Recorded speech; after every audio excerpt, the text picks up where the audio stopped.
Schmidt, and I'd like to welcome you to Genetics.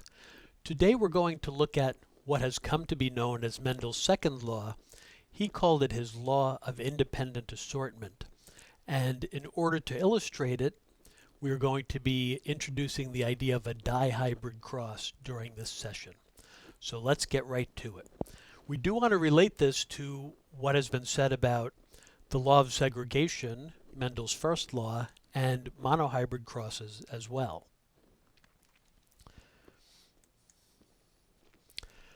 So Mendel's second law, independent assortment, you can see right on the screen. I'm just going to read you the definition. It's a little bit lengthy and wordy, but we're going to dissect it after we say it. So this law states that the segregation or separation of one pair of alleles at a particular locus is not linked to the segregation of any other pair of alleles during gamete formation. So that certainly is a mouthful. The bottom line, as we're going to see, is this. When we were doing our monohybrid crosses, say with flower color, all we were paying attention to was that one trait, the flower color. And we observed at that time that there are plenty of other traits that the pea plants are exhibiting and transmitting. We just weren't going to pay any attention to them. But what happens if you do start to keep track of and pay attention to multiple traits, or in this case, two traits at the same time? So maybe instead of just keeping track of flower color, we could keep track of flower color and seed color at the same time and see what happens. So in order to do this, we have to do what's called a dihybrid cross. Dihybrid simply means that what we just said, that we're going to keep track of two traits at the same time as we go ahead and do our crosses. So I'd like you guys to consider this cross. In using the same terminology that we've been using, in the parental generation, we're going to cross, and notice that these crosses are of the exact same form as the ones that we did last time. That is, we start with two pure breeding parental organisms, we make an F1, and then we cross the F1 with each other or themselves. This is just the classic way that Mendel did it over and over and over again. So if you look at the screen here, what we have, by the way, I just decided we would use different alleles here. So we have big Y, which means yellow versus the green seed color. I think we used that one in the past. And big R is round as opposed to wrinkled, which is little r, two different traits. So what I want you to see is we haven't done this before, but in this case,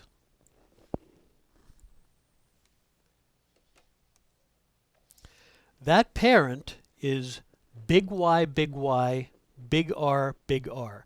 It's homozygous at two different loci, at two different places.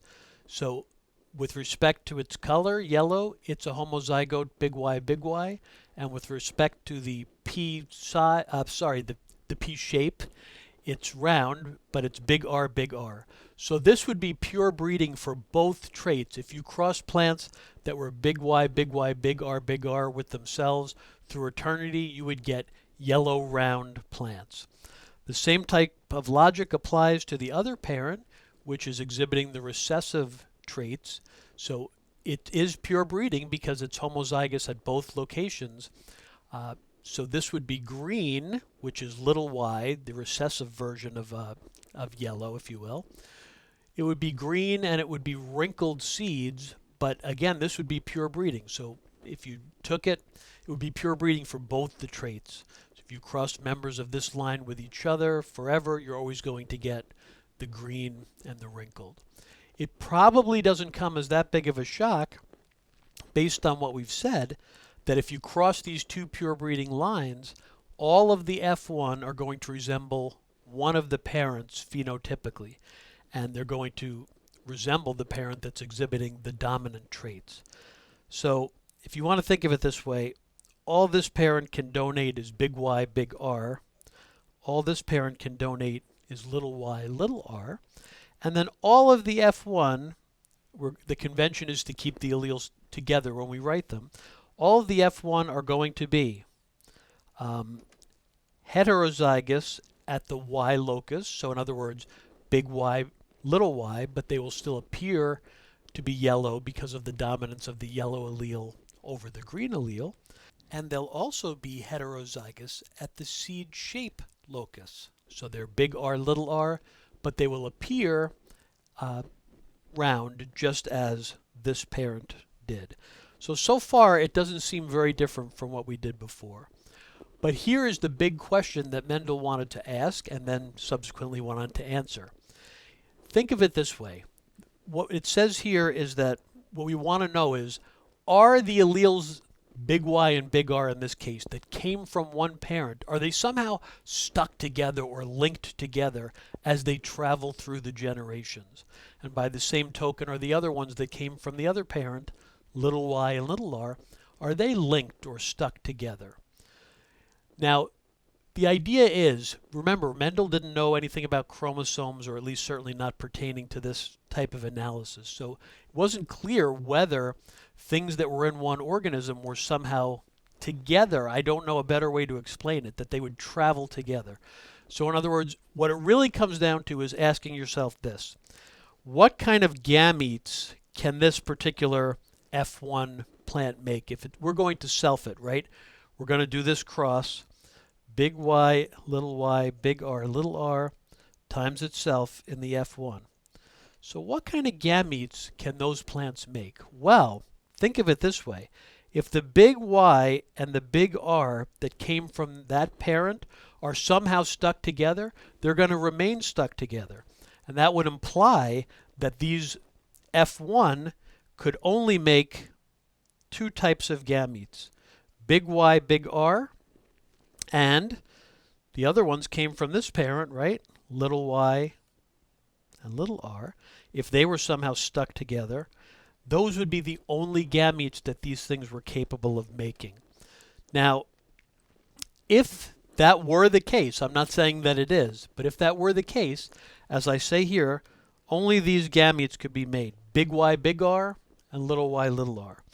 And if we do a Punnett square, we'll do it in just a second, it would predict a 3-to-1 ratio, just like we saw before, but in this case, we're taking the two traits into account. So, in other words, the 3/4 of the offspring would be yellow and round, and 1/4 would be green and wrinkled. And you'll notice that if that were the case, all those offspring would resemble one of the initial parents from the P generation, right? So let's do a little Punnett square just to make sure that we understand this. We can have some room over in the corner here. Because the idea is this: if we're crossing the F1 times itself and we're postulating that these traits are somehow stuck together, these alleles, then each parent can make only two gametes, big Y, big R, and little y, little r, right? We're not used to doing it this way, but you certainly can do it this way. So let's just fill in the boxes. We're seeing that. Remember, the ratios we're discussing are phenotypic ratios. So when you see the 4 outcomes there, one of them, this one, is homozygous at both locations, just like the original parent. These two are heterozygous at both locations. But the key here is all 3 of those look yellow and they look round, right? So that's the 3 out of the 3-to-1 ratio. The only one that looks different would be this one, which looks, as you would suspect, green and wrinkled, right? So we still have a 3-to-1 ratio, even though we're taking 2 traits into account. Now, just to make sure this isn't getting confusing, I made a hypothesis, and that was that these things are in fact linked together. And if they are, this is the prediction you would make, that you'll see this 3-to-1 ratio. In fact, it turns out that they are not linked together, and that's why the law of independent assortment exists. But I really believe that understanding this first, what would happen if they were linked, is really the key to understanding what actually does happen. So when Mendel went ahead and did the actual experiment for this, we're going to spend a good amount of time on this slide. If they were independently assorting, that's the other hypothesis. I mean, before you ever did an experiment, you could make both of these hypotheses and sort of make the predictions for what was going to happen. And Then you could do the experiment and see what actually did happen, right? So if they're independently assorting, let's just say, you're going to expect a 9 to 3 to 3 to 1 ratio, which for some people this already starts getting a little bit mind-boggling. But it turns out that when Mendel actually did this type of a cross, he did see a 9 to 3 to 3 to 1 ratio, and he got that every time. And what I mean by every time is, just like before, he used 7 different traits and saw that it didn't matter which trait he used.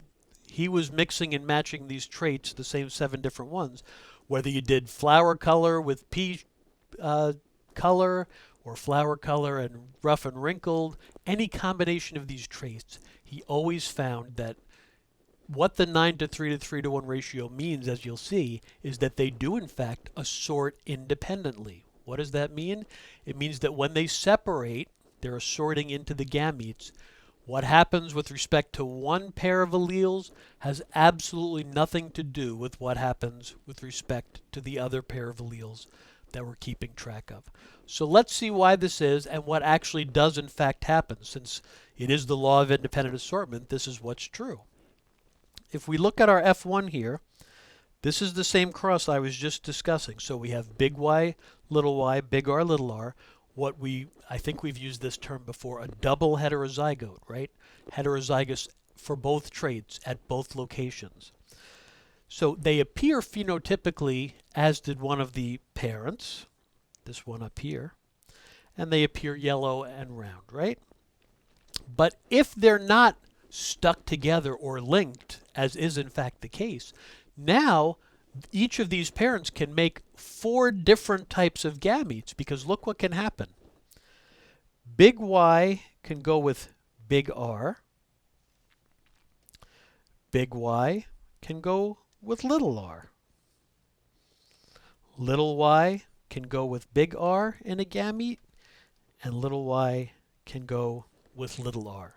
So each parent can make 4 different gametes, and if I can color code it correctly, those are listed down at the bottom here. So if big Y and big R goes together, you're going to get that. If big Y and little r goes together, you're going to get that. If little y and big R go together, you'll get that. And finally, if little y and little r go together, you'll get that. So we have 4 types of gametes. That means when we set up the Punnett square, which is for a dihybrid cross, we're going to end up having 4 boxes on the top and 4 boxes on the side, and a total of 16 possible outcomes represented by 16 boxes in our dihybrid Punnett square. So let's go with this assumption, which happens to be true, and see how this cross works out. So the format of the experiment is the same as it's always been, as the way Mendel does it. Look with me. So we're starting out up here with 2 pure breeding parents, and they're pure breeding at both locations. This is the same cross that we were just discussing. So it is a plant that produces peas that are yellow and round, and that's a pure breeding line, and one that produces peas that are green and wrinkled, and that's a pure breeding line. We could do the Punnett square, but you guys know, because this is the only gamete that either of these parents can possibly produce, that all of the F1 are going to be double heterozygotes. That is, big Y, big. I just noticed that there's an error here, but we're going to fix it very, very quickly. It's supposed to be big Y, big R, little r, big Y, big R, little r. I apologize for that, but that's the way that it has to be.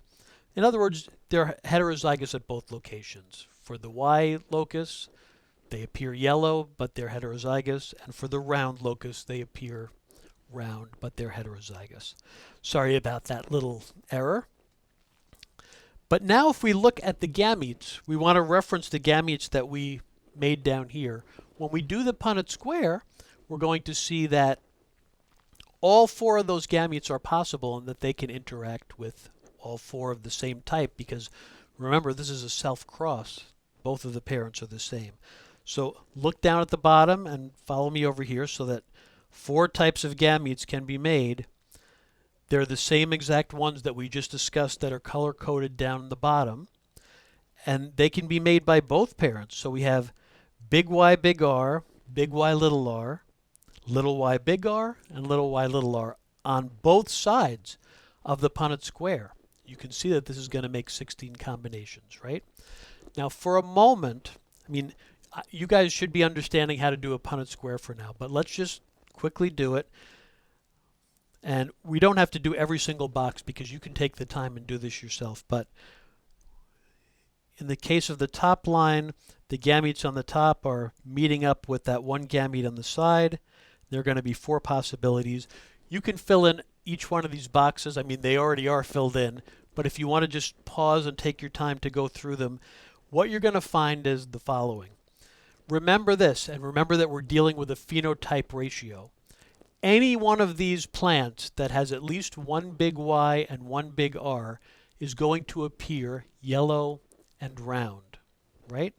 Right now we're not worried about the genotypes. You can see what the genotypes are, but we're interested in the phenotype ratio. The original 3-to-1 ratio was a phenotype ratio, right? So let's find the plants that appear yellow and round, which means, how are we going to know? Because, number one, because we drew it that way, but also because there's at least one big Y and one big R there. You know it's going to be yellow and round. So let us sort of put a tick mark through all of the plants that are like that. So there's one, there's one, there's one, there's one. It helps a lot to have the actual pictures of them. But if you look, there are 1, 2, 3, 4, 5, 6, 7, 8, 9 of those. Yes, granted, there are different genotypes in there, but what they all have in common is at least one big Y and at least one big R.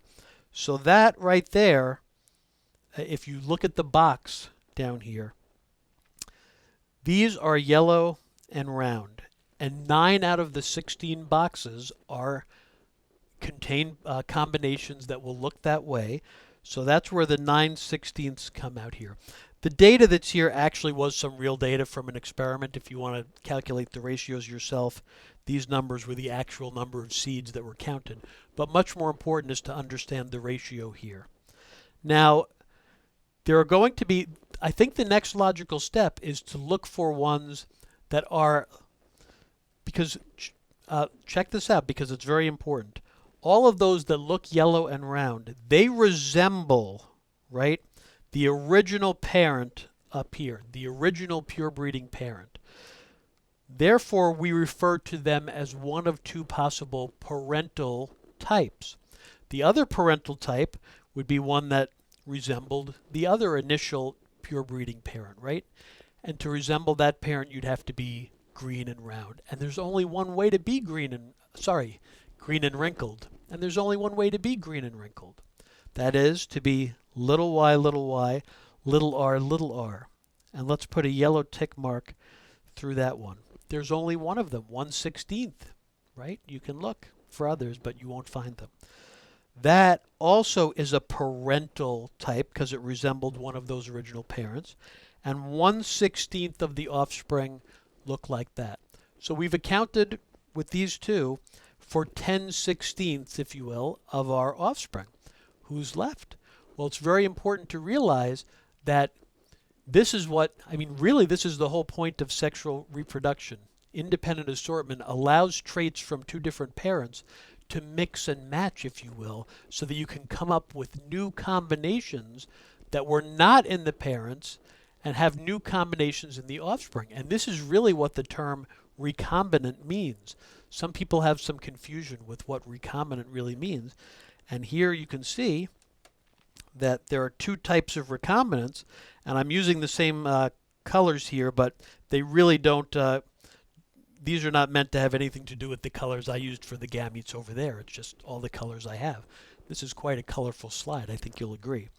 But the point is, any plant that is green and round or yellow and wrinkled, those are things we did not see ever with the parents.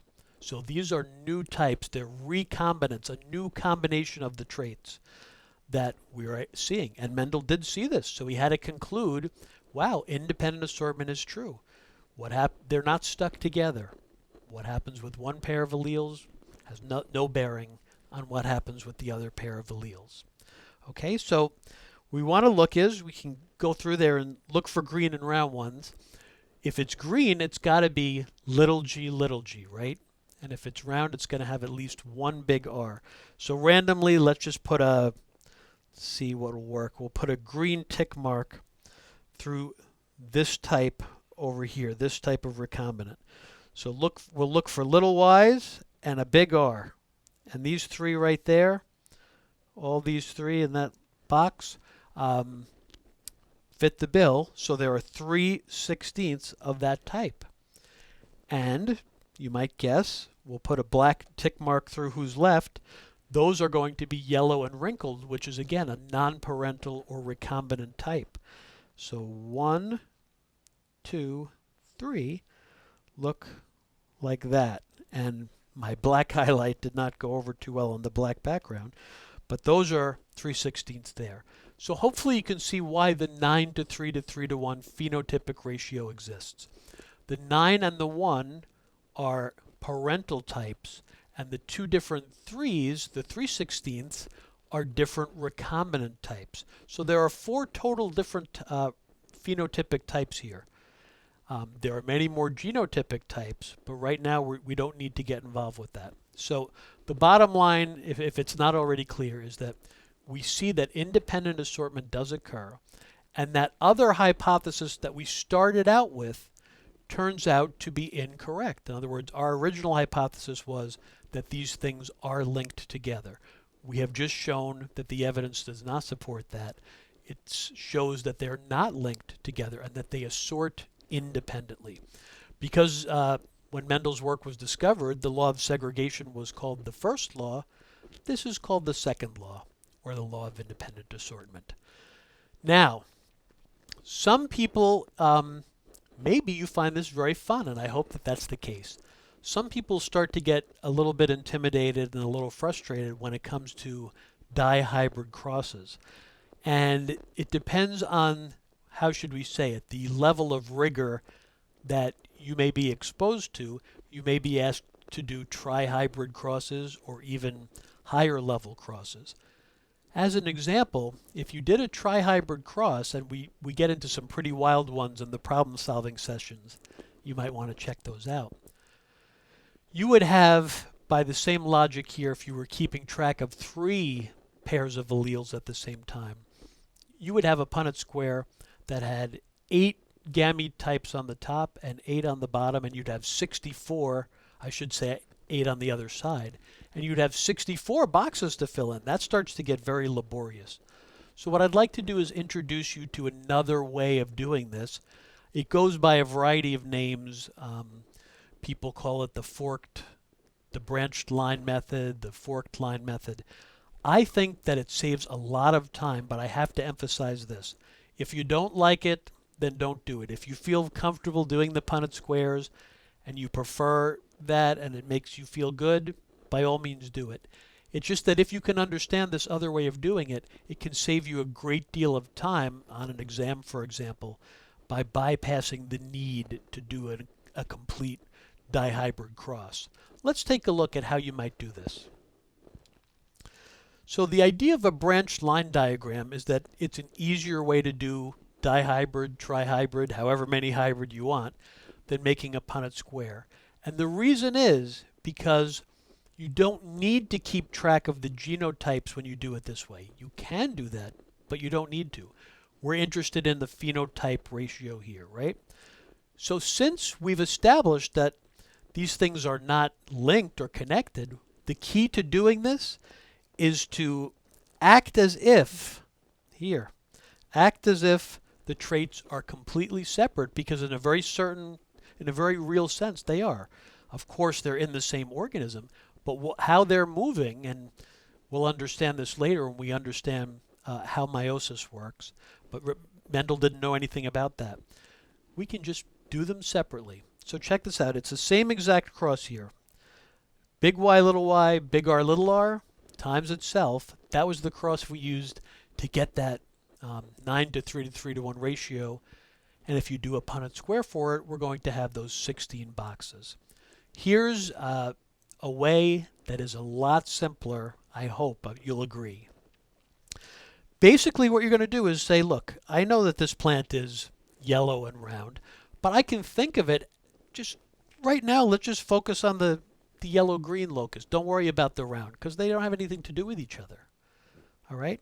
So you can do the Punnett square certainly if you want, but I think you'll agree that if you do this cross, simply look, we're just keeping track of this part of it, the yellow-green part. Big Y, little y, crossed with big Y, little y, you're going to get that traditional 3 to 1 ratio. Feel free to do the Punnett square. But we're only interested in phenotypes, so we're going to have 3 yellow, which is the dominant, to 1 green, right? A 3 to 1 ratio. And guess what? You've probably guessed it. If we were to just focus on the round wrinkled part of it, well then look, we have a similar situation. The cross is big R times big R, little r. And we're going to get a 3 to 1 ratio over here of 3 round, because that's dominant, to 1 wrinkled. I think that makes sense to you. So now what we just have to do is figure out how to put those together and get the math to work out. It's not bad. I promise. Okay, so here's the way you do this. The order really doesn't matter, but you might as well keep it in the order that we have it. What we're going to do is to say, look, with respect to the yellow and the green, we have a 3 to 1 ratio. So another way of saying that is that 3/4 of our offspring are going to be yellow, 1/4 of them are going to be green. We don't care anything about round and wrinkled. That's the way it's going to be. Imagine, think if this was a monohybrid cross. You're doing the same cross, but what if you just said, I'm only going to count the yellows and greens? You'd get a 3 to 1 ratio, right? So we've got that. But now what you have to realize is the same 3 to 1 ratio is true for the round and wrinkled. But there's a chance, think of it this way, there's a chance that these yellow ones here are going to run into either round or wrinkled. And there's the same chance that these green ones here are going to run into round or wrinkled. Run into is probably not the best terminology. But so you have to write that 3 to 1 down twice. Okay? So there's a 3/4 chance that a yellow plant is going to also be round. There's a 1/4 chance that it's going to be wrinkled. By the same idea, there's 3/4 chance that a green plant is going to also be round, and a 1/4 chance that it's going to be wrinkled. And then guys, all you do is follow the line across and multiply everything there. So for example, if we follow this line like this, we are going to get 3 times 3 is 9, obviously, and 4 times 4 is 16ths. We're going to get 9/16ths. And then the y, and big R, right? 9/16ths of the offspring, therefore, will be yellow and round. I should have mentioned this, but it's potentially confusing, but it's very common to use shorthand like this. When you're just talking about phenotypes, if you say that a plant is big Y, that means that it's yellow. And if you say it's big R, it means that it's round. You're not implying anything about the genotypes. We'll discuss that in just a second. But just go across here. So if you go down this line, you find that you'll get 3/16ths yellow and little r, which is the shorthand here for wrinkled, right? Go across here, you're getting 3/16ths green and round. And down here, just 1/16th of those that are green and wrinkled. That's a lot less time consuming than doing the entire Punnett square, as long as you don't need to know the genotypes. But what can we say about the genotypes here? Well, only one of these, based on logic, does the phenotype tell you what the genotype is going to be. And if you're following along with me, that's going to be this one down here. The reason being, there's only one way to be green and wrinkled, right? And that is to have a genotype of little y, little r, little r. With the other ones, we can make certain conclusions, but we can't really 100% sure. We really can't say for sure 100% what the genotypes are. But if something is yellow and round, for example, these guys, we know one thing, that there's at least one big Y there and at least one big R there. Remember when we looked at the Punnett square? That's how we looked. We said we're going to look for anything with a big Y and a big R, and we'll know that that looks yellow and round. The dash means that anything in theory could be there, including other capital letters or other small letters. It's still going to look the same because of the dominance of these alleles. Now, if something is going to be yellow and wrinkled, the wrinkled part we know is got to be little r, right? Because wrinkled is recessive. But if it's still yellow, all we can really say is there's at least one big Y there and something else, because there's always two alleles, right? I think if you're getting this, it shouldn't be that bad. So then if something is green and round, to be green, there's only one way, which is to be little y. And if you're round, which is the dominant form of the trait, we know that you have at least one big R and something else. So you can't accurately give the ratios of the genotypes when you do it this way. Usually you won't be asked to do that. If we can go back for just a second and look at the last Punnett square, here, if you do the Punnett square, one of the benefits to this is that if you wanted to, you can see all of the relevant genotypes there, and you can see the ratio of them. But I don't want to confuse the issue now by looking at the genotype ratios. You could do it, but it gets a little bit more complicated. And even there is a way, you guys, to use the branch line method to get the genotypes as well. But we're focusing on the phenotype ratios because that's almost exclusively what you'll probably be asked, at least at the beginning. Okay, so let's do one more just to make sure you get the idea. And I want to highlight or emphasize something else about this. We're so used to getting either a 3-to-1 ratio or a 9-to-3 to 3-to-1 ratio. That's great, and it's very good to feel comfortable with those types of numbers. But what have we done to get those types of ratios? What we've done is always done the cross in a particular way. That is, starting with the pure breeding parents, right? Getting an F1 that's either a heterozygote or a double heterozygote, and then crossing them with each other. Well, what if you're asked to do a cross that isn't exactly like that? Now, the one that I'm going to show you right now, we just made up, but you could do it with a Punnett square, and feel free to try, and you can confirm that you'll get the same results. We're going to do it with the branch line method. So here's one more for practice. Now, this is a little different, but whatever they throw at you, as long as you use the same exact method every time, I want to say you can't fail. That's pretty much true, but it means you have to do it exactly the same. So in this case, we've got a plant that looks, now we're using, I purposely use different loci, different traits, just to show that it really doesn't matter which ones you use. So this is a plant that's tall and green with respect to the pod color. It's opposite. That could be a little confusing, but in the pod color, green is dominant and little g is yellow. So we have a plant that phenotypically looks tall and green.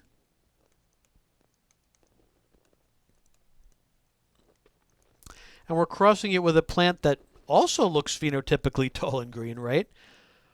But there's one big difference with the crosses that we're used to. This one here is a double heterozygote, but this one is not, right? It's homozygous at the tall locus. So how do you go about doing this? Remember what we said you have to do.